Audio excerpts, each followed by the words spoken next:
Karena kita tahu bahwa hidup di dunia ini akan berakhir, dan keyakinan ini tidak hanya dimiliki oleh kaum muslimin saja, termasuk orang kafir, Nasrani maupun Yahudi yang mereka mengakui adanya akhirat. Mereka yakin bahwa hidup ini akan berakhir. Selanjutnya, Bapak Ibu yang dimuliakan Allah, di sana ada realita dan di sana ada bagaimana cara menyikapi realita. Bagian akhir dari fase kehidupan dunia itu ada yang berkaitan dengan pribadi dan ada yang berkaitan dengan kehidupan secara umum. Kalau yang berkaitan dengan pribadi, fase akhir dari kehidupan kita di dunia adalah apa, Pak? Kematian. Sehingga kita semuanya pasti akan mati, dan ketika kita mati berarti kita telah mengakhiri kehidupan kita di dunia. Walaupun perjalanan hidup di dunia masih berlalu, belum berakhir, tapi kita sebagai salah satu bagian dari kehidupan di dunia ini sudah tidak ada lagi. Kita sudah mati. Oleh karena itu di sini ada fase yang berkaitan dengan pribadi kita. Dan ada fase dari akhir kehidupan dunia yang berkaitan dengan kehidupan secara umum. Ketika Allah Subhanahu wa taala menghancurkan seluruh yang ada di muka bumi ini, yang Allah gambarkan dalam Al-Quran dengan aneka kejadian yang luar biasa.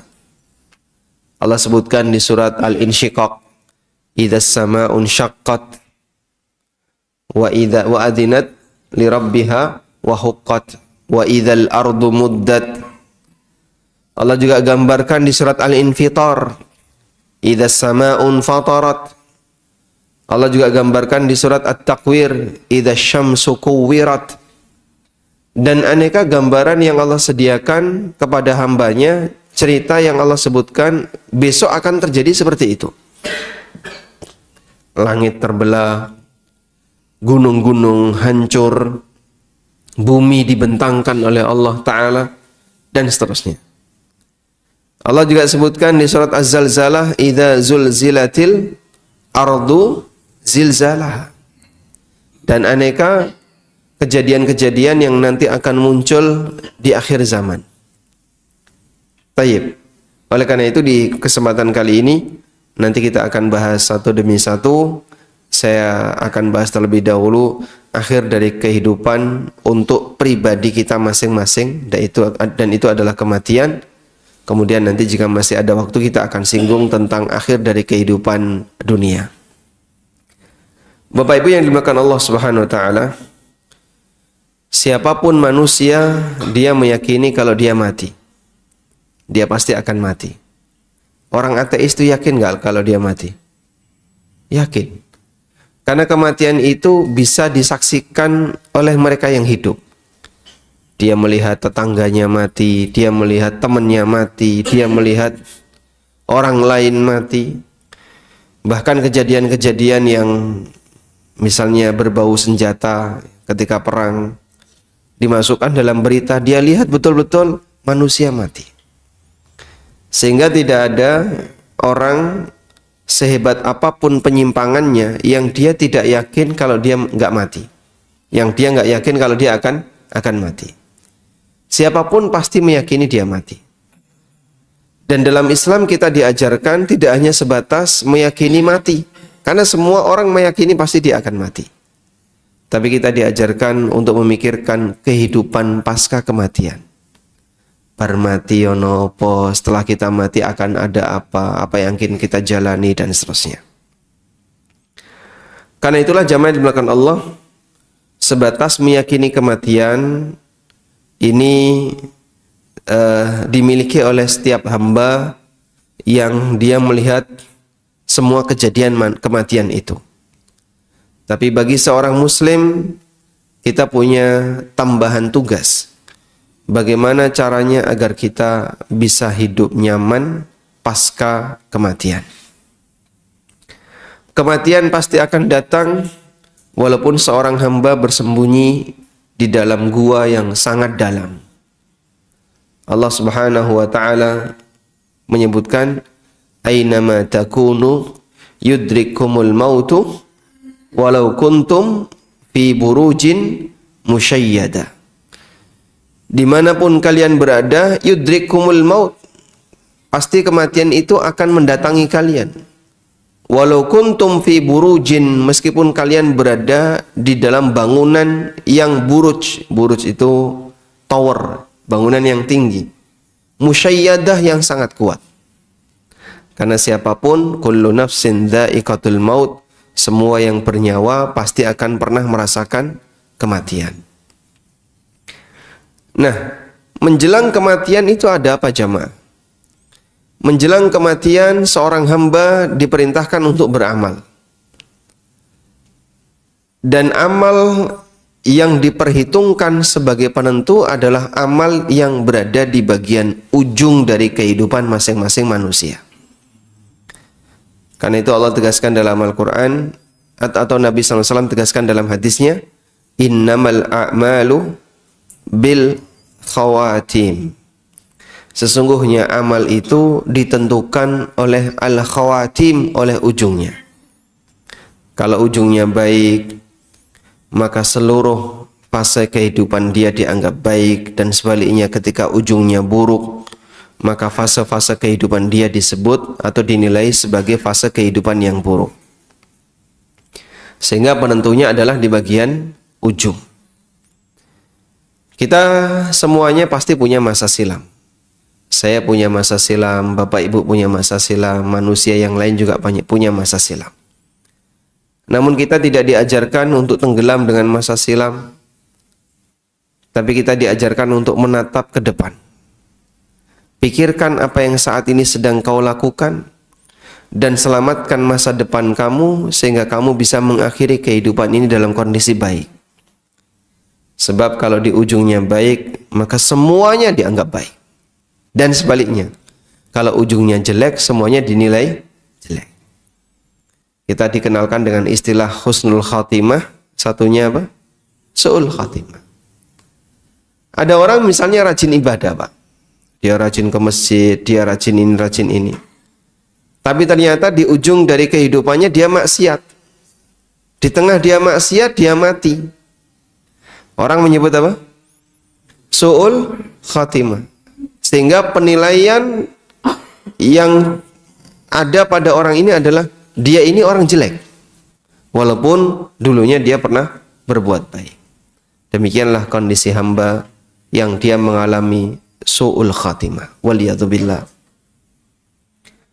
Nabi SAW pernah menyebutkan tentang kondisi manusia yang dia rajin dalam melakukan aktivitas, tapi ujungnya berbeda. Rasulullah SAW pernah mengatakan, wa inna ahadakum la ya'malu bi amali ahlil jannah hatta ma yakunu bainahu wa bainaha illa dhira'. Ada sebagian di antara masyarakat yang mereka melakukan amaliyah penduduk surga. Melakukan amaliyah penduduk surga. Sampai jarak antara dia dengan surga itu hanya tinggal 1 hasta. 1 hasta itu jarak dari mulai siku sampai jari tengah. Jaraknya hanya tinggal 1 hasta. Digambarkan oleh Nabi SAW jaraknya hanya tinggal 1 hasta. Menurut keterangan para ulama, maksudnya adalah mendekati ajal. Mendekati ajal. Dia beramal dengan amalan penduduk surga sampai mendekati ajal. Fayasbiqu alaihil kitab fayamalu bi amali ahlin nar, dan dia telah didahului oleh takdir, lalu dia melakukan amalan sebagaimana amalan penduduk neraka. Fayadkhuluha, di penghujung hidupnya dia melakukan amalan penduduk neraka, lalu dia masuk neraka karena dia mengakhiri kehidupannya dengan maksiat. Akhirnya dia dihukum oleh Allah Subhanahu wa taala.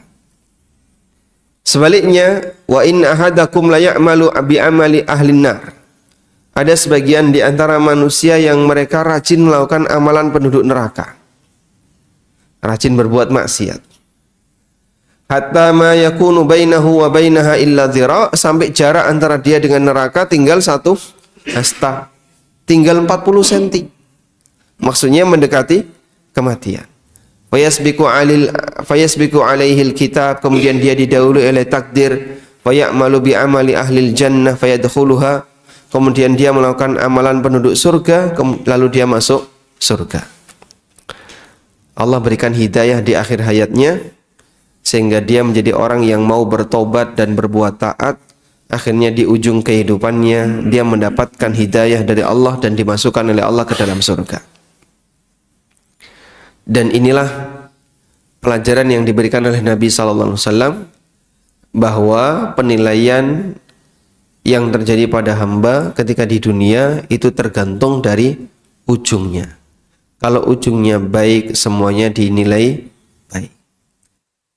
Maka perjuangan kita sebagai hamba yang baik sampai kapan, Bapak Ibu? Perjuangan kita untuk jadi hamba yang baik sampai kapan? Sampai usia pensiun, sampai mati.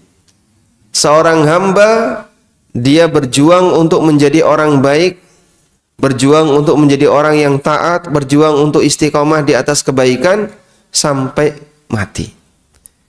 Allah perintahkan dalam Al-Quran, wa'bud rabbaka hatta ya'tiyakal yakin. Sembahlah Rabbmu sampai datang kepadamu kematian. Wa'bud rabbaka hatta ya'tiyakal yakin. Sembahlah Rabbmu sampai datang kepadamu kematian. Sehingga kita diperintahkan untuk beribadah kepada Allah, ujungnya adalah kematian. Baik.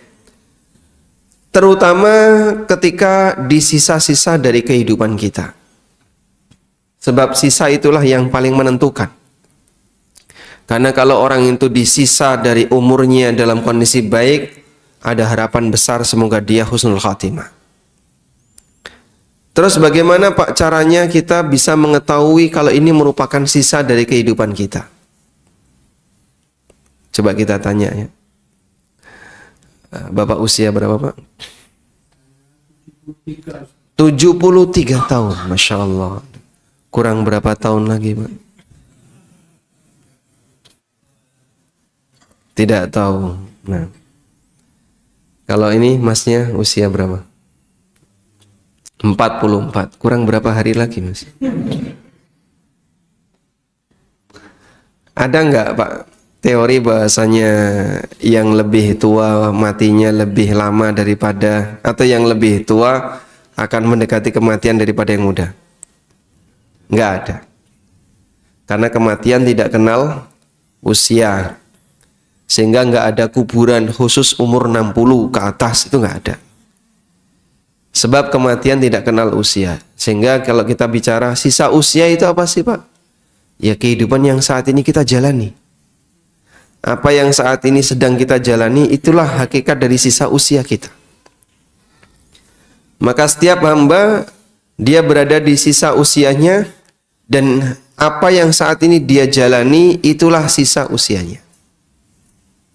Nah, namun di sana ada peringatan yang ditekankan bagi mereka yang sudah menginjak lanjut usia.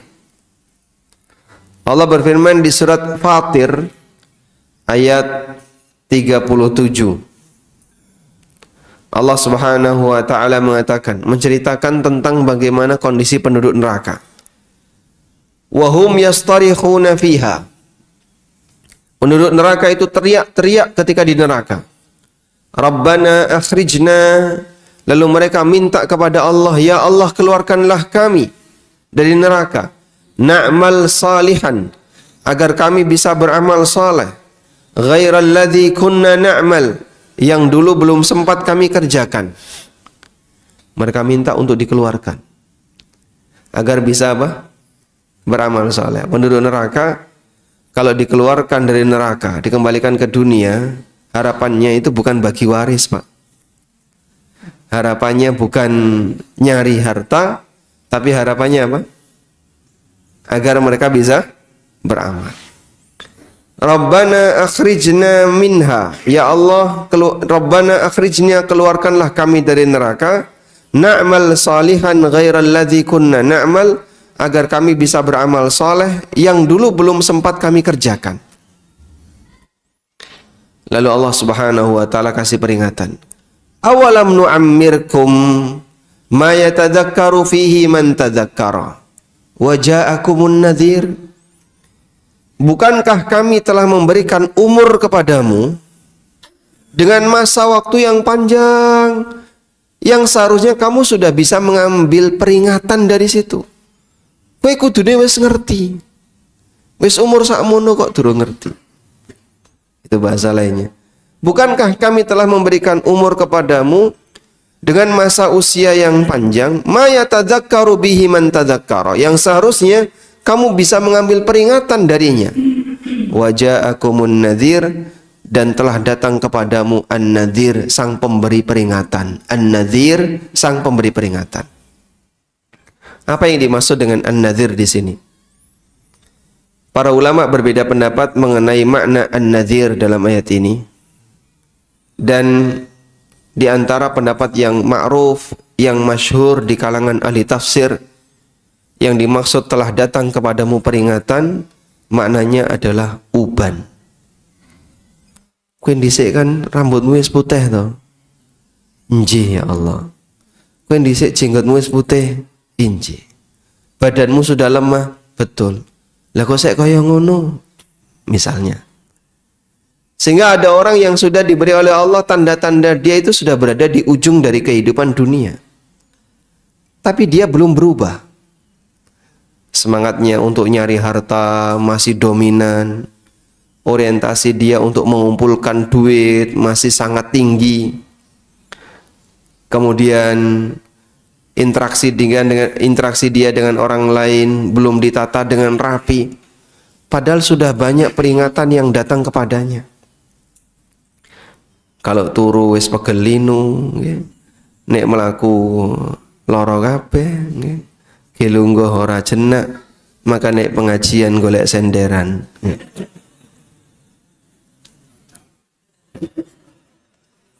Alek rana nyender kemeng ya Pak. Makanya nyender itu identitas ya. Baik. Nah, peringatan-peringatan itu sudah kita rasakan, Pak. Namanya fisik ya, Pak. Makin lama itu makin sempurna atau makin melemah, Pak?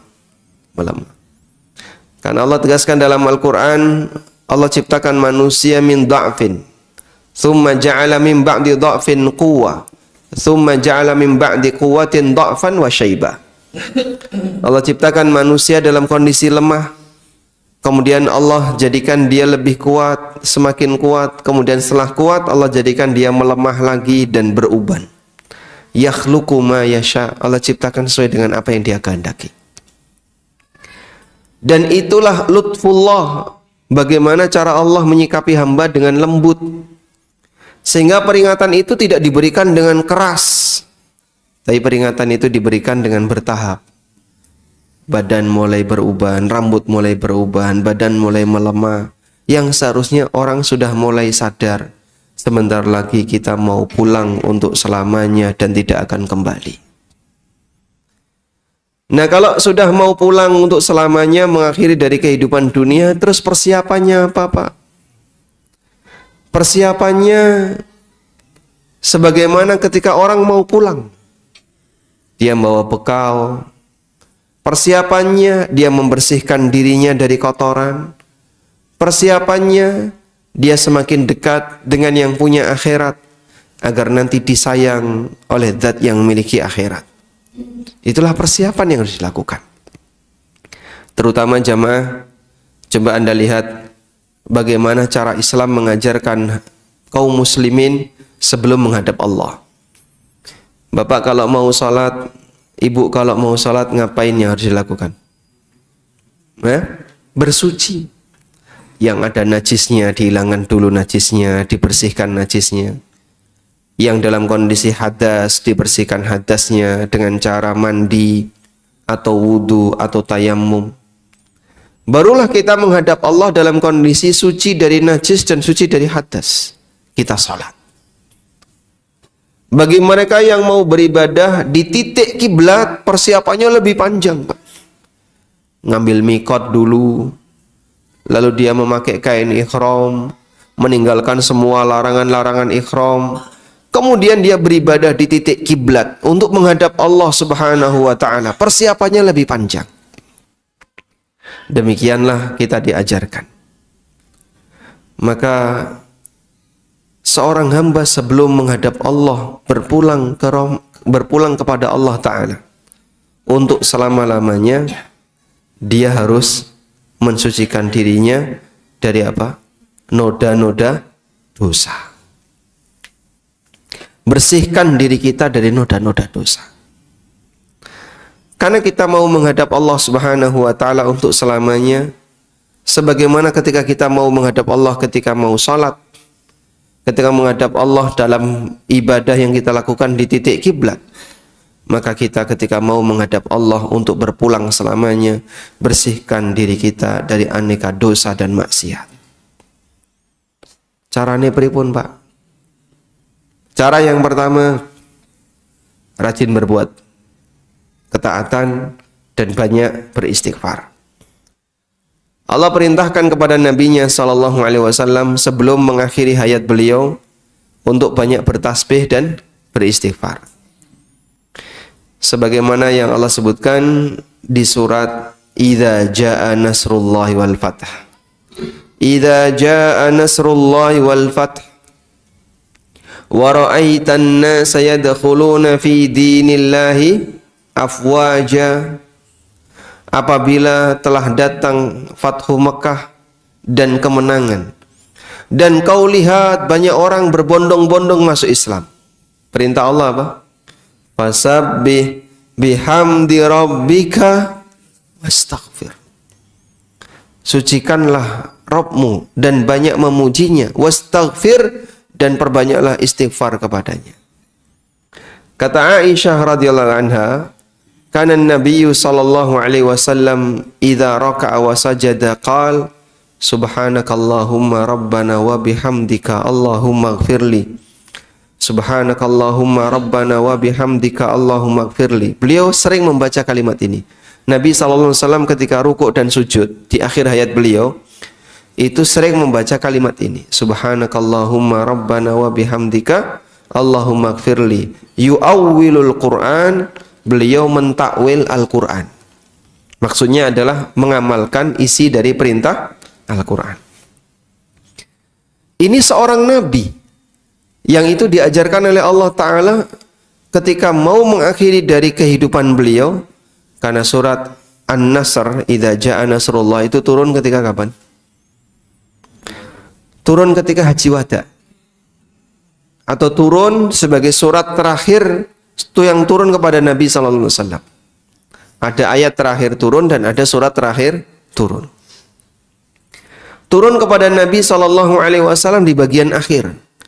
Sehingga beliau diajarkan untuk mengakhiri dari kehidupanmu, perbanyaklah memuji Allah dan beristighfar kepada Allah, karena sebentar lagi beliau akan kembali kepada Allah untuk selamanya. Umatnya juga diajarkan demikian.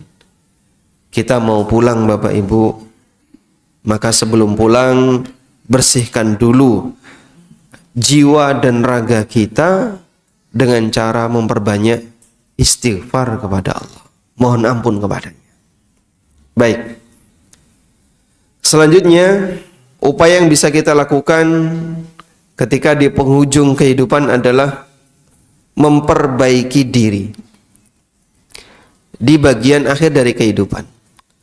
Memperbaiki itu bisa maknanya adalah apa yang belum benar tolong segera diluruskan, apapun bentuknya.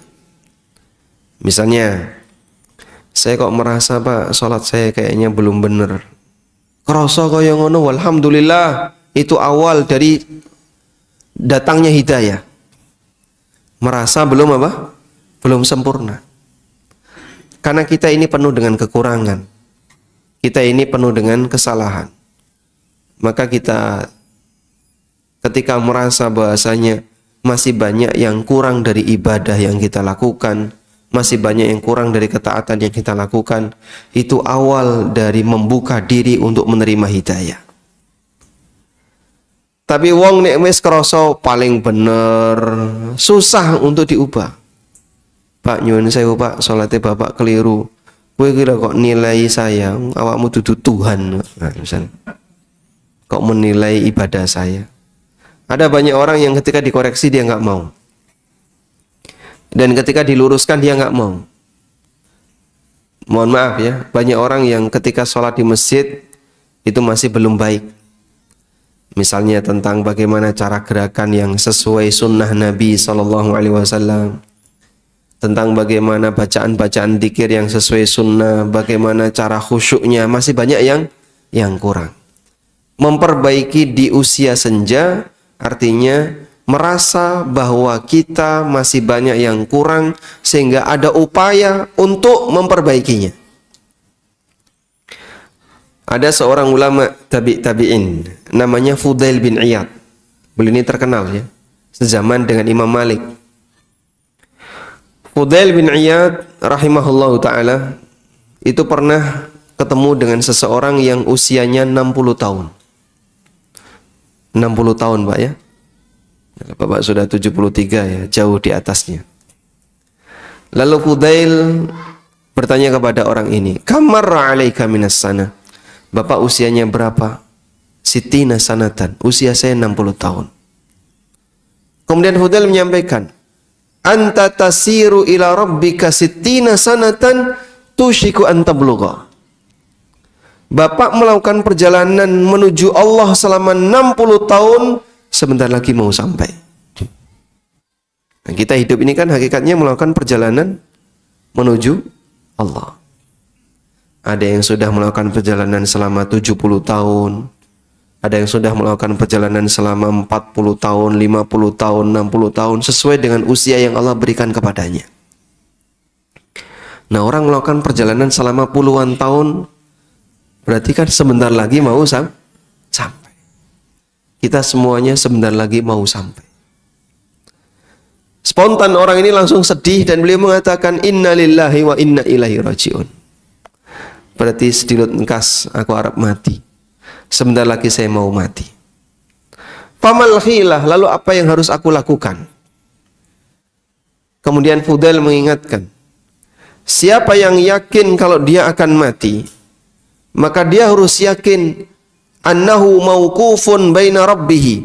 Dia akan berada di hadapan Rabbnya. Wa annahu mas'ulun, dan dia akan ditanya oleh Allah. Falyu'id lil mas'alati jawaban, maka persiapkan jawaban untuk pertanyaan Allah. Orang ini makin gemeteran. Tolong ajarkan kepadaku gimana caranya agar aku bisa selamat ketika aku menghadap Allah. Lalu Fudail rahimahullah menyampaikan sebuah nasihat emas, Pak. Layak untuk ditulis dengan air mata, Pak. Gimana kalimat nasihatnya? Beliau menyampaikan, ahsin fima baqiya yughfar laka ma madha fa innaka in asa'ta fima baqiya ukhitta bima baqiya wa bima madha. Perbaikilah hidupmu di sisa usiamu, maka kau akan diampuni dosa-dosamu di masa silam. Fa innaka in asa'ta fima baqiya, karena kalau kamu belum berubah di sisa usiamu, masih sering berbuat jahat, sering berbuat jelek, masih banyak yang kurang dalam aktivitas ibadahmu, ukhitta bima baqiya wa bima madha, kau akan dihukum oleh Allah dengan dosa-dosamu di masa silam dan dosa-dosamu di sisa usiamu. Sehingga kunci untuk bisa mendapatkan ampunan adalah ketika seorang hamba memperbaiki sisa usianya. Perbaikan bisa kita lakukan dengan cara coba kita menghisap diri kita. Dari waktu yang kita miliki ini untuk organ lisan, Pak. Lisan ini lebih banyak dipakai untuk zikir atau untuk mengucapkan sesuatu yang nggak ada makna, atau untuk berbuat dosa. Sudah kita ukur. Pak, kayaknya Pak, Saya ngomong sehari-hari itu yang isinya zikir cuman sekian menit. Yang isinya baca Quran cuman sekian menit. Lebih banyak ngobrol ngalor ngidul, apalagi kalau sudah urusan politik. Berbahas politik, poligami. Berbahas poligami, terus poli-poli yang lain. Itu orang kalau sudah bahas seperti itu, rano pucu, nggak ada ujungnya. Ribut aja isinya cuman pembahasan yang nggak ada nilai pahalanya. Bahkan mohon maaf, kadang dominan bernilai dosa. Coba bisa dipakai untuk ngukur ya. Misalnya, yang biasanya seneng gerenengan itu yang mana? Kok seneng gerenengan? Seneng gerenengi itu yang mana, Pak? Bapak atau Ibu? Hah? Semua. Sehingga ada sebagian orang yang dia punya hobi gerenengi orang lain. Ngerasani orang lain. Lebih banyak mana sih lisan ini kita pakai untuk ngerasani orang lain dengan kita pakai untuk memuji Allah dan berzikir kepada Allah? Banyak di antara kita yang mengakui kayaknya yang pertama lebih banyak, Pak.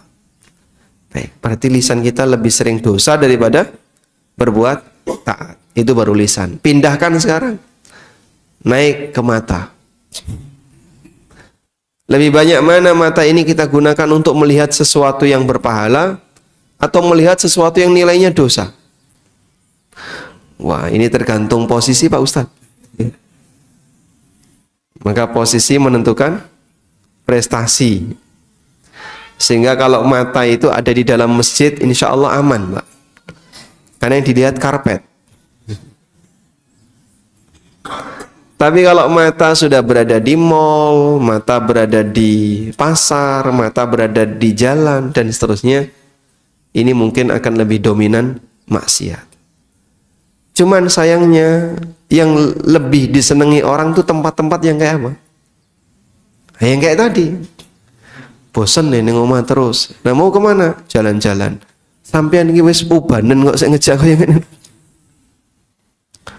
Bukankah Bapak telah datang peringatan? Mau Pak saya seneng dolanan ning mall misalnya ya. Yang seharusnya dia sudah mulai harus betah di dalam masjid, sudah mulai harus betah di tempat-tempat ibadah, tapi dia nggak betah di tempat seperti itu. Makanya kadang ada kajian misalnya, baru subuh ngaji, lo milih mulai turu. Ada yang kayak gitu, Pak? Banyak. Kenapa? Dia nggak betah di tempat yang di situ ada pengajian, dia nggak betah di tempat yang dia bisa berzikir, sehingga koncone kok wis do mulai melu mulai. Coba sekarang mulai dibuat tempat kita bisa merasakan nyaman, mulai diajarkan untuk diri kita masing-masing ya, diganti dari yang sebelumnya cuma senengane nonton TV, nyekrol HP, nyekrol HP Pak ya. Begini. Sering nggak kayak gitu? Sering. Saya pernah menjenguk orang yang sakit, Pak. Sakitnya parah. Beliau stroke, hanya tinggal bisa berada di atas kasur. Kalaupun ke toilet, ya itu harus dipapah oleh 2 orang.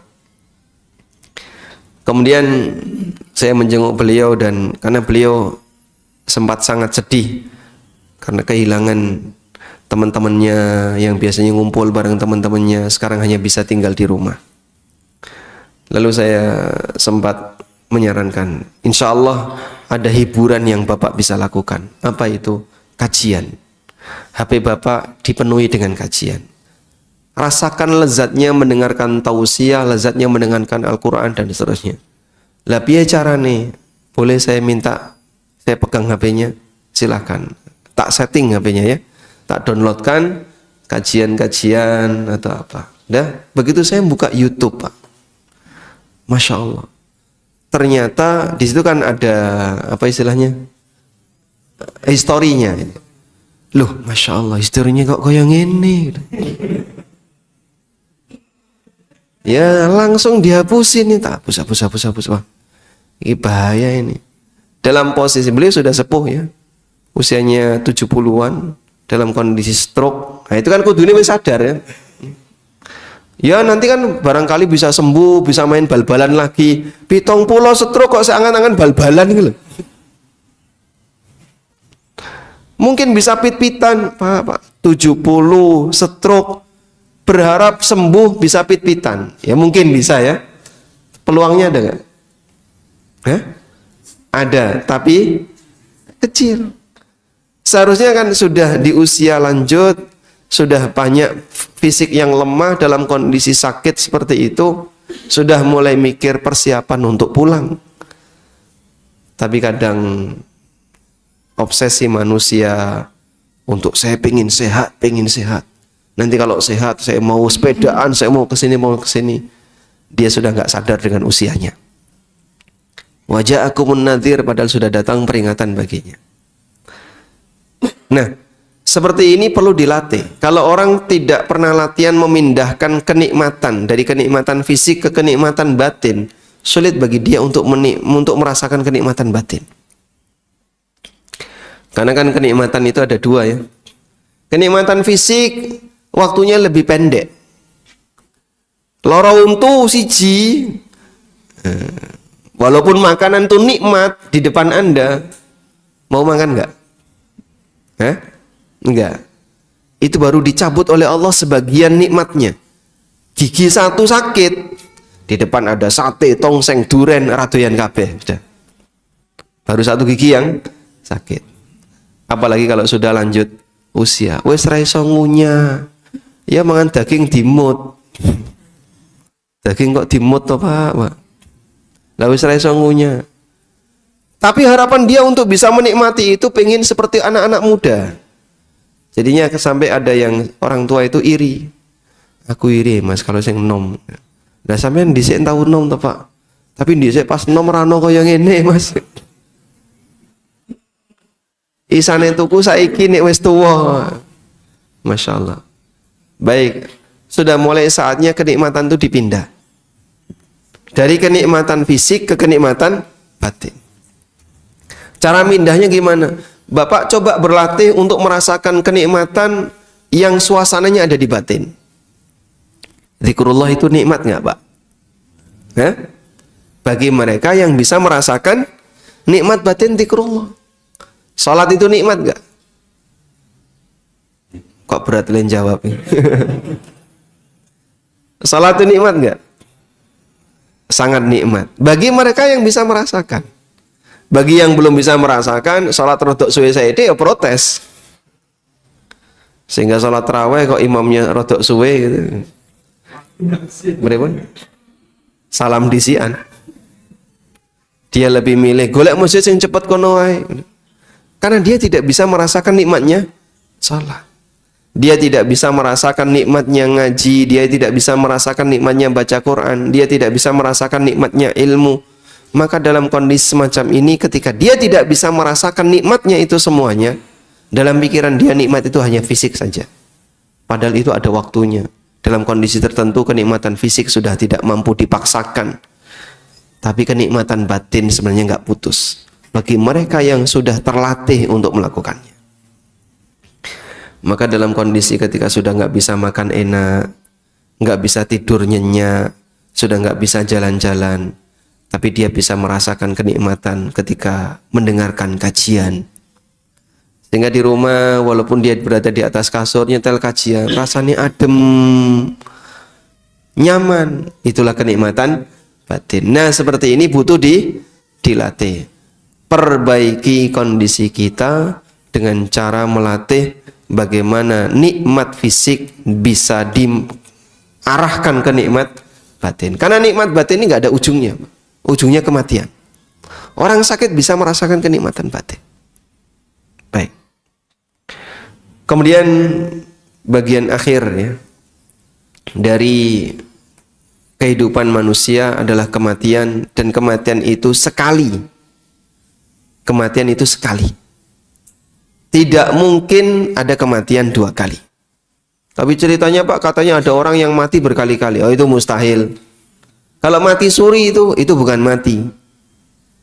Itu pingsan gitu ya. Bukan mati. Tapi dia bisa bercerita ketika bangun, ketika dia sadar bisa bercerita. Sebagaimana orang mimpi. Orang mimpi melihat hal-hal aneh mungkin nggak? Mungkin. Tapi yang lebih penting adalah dia Gimana caranya agar kematian yang sekali itu dalam kondisi terbaik? Ada beberapa keadaan yang disebutkan oleh Nabi SAW ciri mati yang terbaik. Misalnya mengucapkan la ilaha illallah. Beliau bersabda, "Man kana akhiru kalamihi la ilaha illallah dakhalal jannah." Siapa yang kalimat terakhirnya adalah la ilaha illallah, dia masuk surga. Contoh yang lain, mati ketika sedang berbuat ketaatan. Mati ketika sedang sholat, mati ketika sedang sujud, dan seterusnya. Tapi ini semuanya tidak bisa dikondisikan. Aku pengen mati dalam kondisi sujud, caranya gimana Pas ya? Apa tak sujud terus sampai mati? Karena habis nafasnya. Misalnya sujud sambil tahan nafas. Ya tidak demikian, nanti jadi bunuh diri kalau gitu. Karena kematian itu kondisinya seperti apa mengikuti kebiasaannya. Berarti ada muqaddimahnya. Ada pernyataan yang disampaikan oleh Al-Hafidz Ibnu Katsir. Man 'asha 'ala syai'in mata 'alai. Barang siapa yang punya kebiasaan ketika hidup dengan kebiasaan tertentu, maka dia akan mati sesuai dengan kebiasaan itu. Sehingga mereka yang punya kebiasaan mondar-mandir ke masjid, sering melakukan sholat, semoga nanti dia bisa mengakhiri hidupnya sesuai dengan kebiasaan itu. Baik. Dan jangan lupa untuk minta kepada Allah. Minta apa? Amal yang terbaik di bagian ujung. Ada satu doa yang mungkin Bapak Ibu bisa rutinkan. Allahumma ja'al khaira a'mali fi khawatimiha. Allahumma ja'al khaira a'mali fi khawatimiha. Ya Allah, jadikanlah amal terbaikku ada di penghujungnya. Itu sama dengan kita minta husnul khatimah. Kita minta agar dianugerahkan oleh Allah Ta'ala amal yang terbaik di penghujung kehidupan kita. Wallahu ta'ala alam. Baik, demikian yang bisa kita sampaikan. Semoga yang sedikit ini menjadi kajian yang bermanfaat. Wassallallahu ala nabiyyina Muhammadin wa ala alihi wa sahbihi wasallam. Biasanya gimana? Hah? Sarapan? Jamaah diberi? Oh baik, barangkali Bapak Ibu ada yang mau disampaikan, kami persilahkan.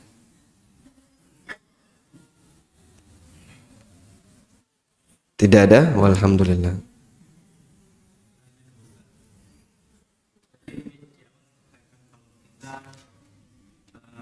Hidup baik yang di akhir kita hidup buruk, maka kita akan masuk neraka. Apakah dengan itu nanti kita akan menjadi abadi atau begitu? Nah, dalam hadis Nabi SAW ada orang yang dulunya beramal baik, lalu di penghujung kehidupannya dia melakukan amal jelek, kemudian dia masuk neraka. Masuk neraka di sini abadi atau bagaimana? Tergantung kondisi amal buruk yang dia lakukan di penghujungnya. Kalau amal buruk yang dia lakukan di penghujungnya itu amalan yang bisa menghilangkan iman, amalan kekufuran. Contohnya apa Pak? Murtad. Ini mohon maaf, orang murtad itu jadi tren sekarang. Terus diberitakan alasan kenapa artis ini pindah agama, alasan kenapa tokoh ini pindah agama, kenapa ini pindah agama. Islam tidak rugi ketika dia keluar dari Islam. Sehingga misalnya ada pejabat, orang yang sangat kaya misalnya, lalu dia murtad, apakah agama Islam rugi? Tidak, Allah tetap maha kuasa, walaupun hambanya tidak mau taat kepadanya.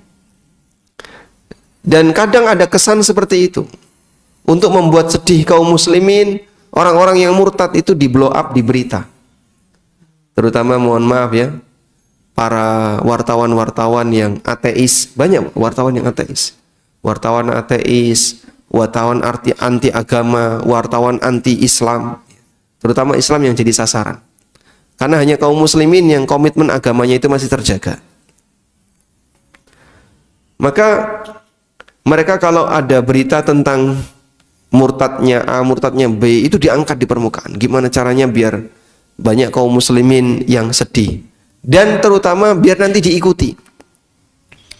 Sehingga dia menyebarkan keburukan untuk ngajak orang bareng-bareng melakukan keburukan. Kalau sampai murtad, ya nanti abadi di neraka. Kemarin saya dapat berita ini, Pak. Kejadiannya ada di Malang. Ada seorang khatib yang meninggal dunia. Lalu takmir dapat info bahwa si A yang biasanya khutbah di masjid itu, punya jadwal rutin khutbah, meninggal dunia. Akhirnya takmir layat ke rumahnya. Begitu sampai di rumahnya, apa yang terjadi? Ternyata dia ditangani dengan cara Hindu. Apa namanya? Ngaben ya? Ngaben.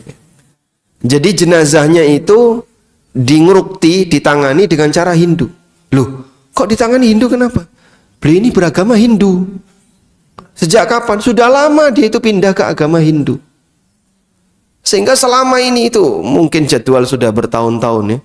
Dia khutbah dalam kondisi beragama Hindu dan dia nggak pernah lapor kalau dia sudah murtad. Sementara masyarakatnya nggak ada yang tahu. Nah itu terus gimana? Dulunya Muslim, kemudian dia mungkin pinter bicara, pinter ceramah, punya jadwal khutbah. Terus dia murtad, berubah jadi Hindu, tapi jadwal khutbah belum hilang terus. Ya kan ini sumber pendapatan dia mungkin ya. Makanya dia nggak mau putus.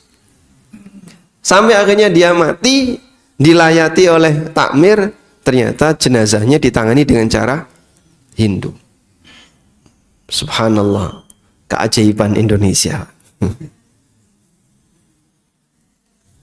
Sehingga yang seperti ini mungkin saja terjadi. Nah, kalau kayak gini caranya, maka dia abadi di neraka. Ada seorang ulama, Pak. Ulama ini, Pak. Dia nulis buku yang sangat bagus. Buku itu 2 jilid. Saking bagusnya buku ini membantah kelompok Syiah. Saking bagusnya buku ini sampai dikomentari oleh ulama yang lain, laqad ishtara bi kitabihil jannah. Orang ini telah membeli surga dengan kitabnya. Namun di akhir hayatnya dia jadi ateis. Dan memperjuangkan ateis, mendakwahkan ateis. Padahal dulunya ahli tauhid, mengarang buku tentang tauhid yang sampai dikomentari dia telah membeli surga dengan kitabnya. Namanya Abdullah Al-Qasimi. Dia salah satu ulama dulu, kemudian murtad dan jadi ateis. Baik, silakan di belakang.